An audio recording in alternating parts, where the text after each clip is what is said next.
Good evening friends, tonight we are going to talk about the road to salvation. There is only one inborn error. And that is the notion that we exist in order to be happy. It is inborn in us because it coincides with our existence itself. And our whole being is only its paraphrase, indeed our body is its monogram. We are nothing more than the will to live, and the successive satisfaction of all our willing is what we think of through the concept of happiness. So long as we persist in this inborn error, and indeed even become confirmed in it through optimistic dogmas, the world seems to us full of contradictions. For at every step, in great things or in small, we are bound to experience that the world and life are certainly not arranged for the purpose of containing a happy existence.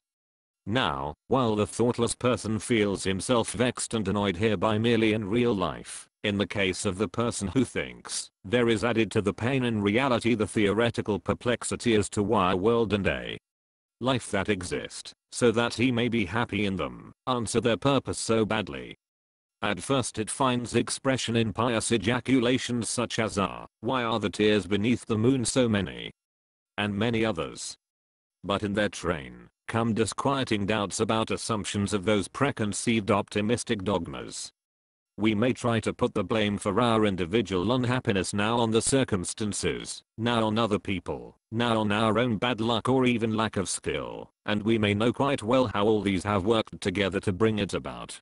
But this in no way alters the result that we have missed the real purpose of life, which in fact consists in being happy. The consideration of this then often proves to be very depressing. Especially when life is already drawing to an end. Hence the countenances of almost all elderly persons wear the expressions of what is called disappointment.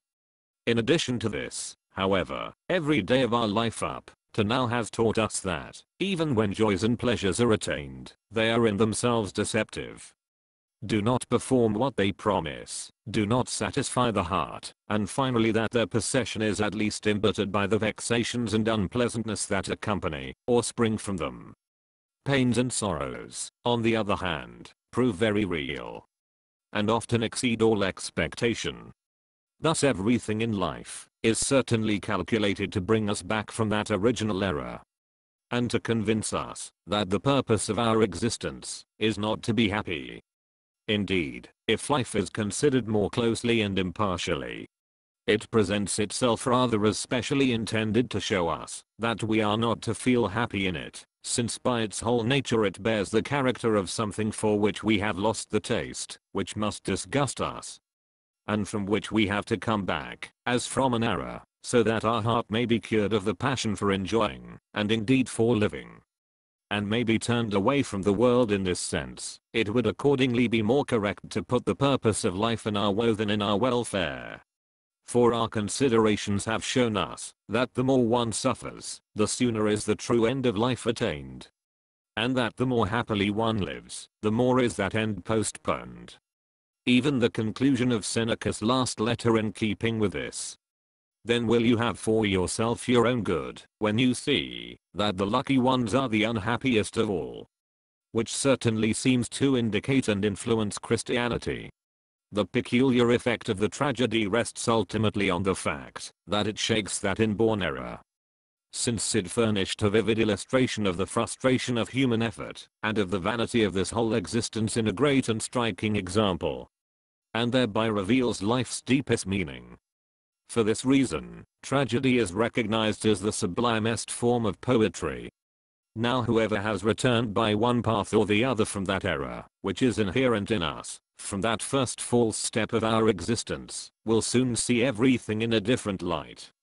And will find that the world is in harmony with his insight, though not with his wishes. Misfortunes of every sort and size will no longer surprise him, although they cause him pain. For he has seen pain and trouble are the very things that work towards the true end of life. Namely turning away from it. In all that may happen, this will in fact give him a wonderful coolness and composure, similar to that with which a patient undergoing a long and painful cure bears the pain of it as a sign of its efficiency. Suffering expresses itself clearly enough to the whole of human existence as its true destiny. Life is deeply steeped in suffering, and cannot escape from it. Our entrance into it takes place amid tears. At bottom its course is always tragic.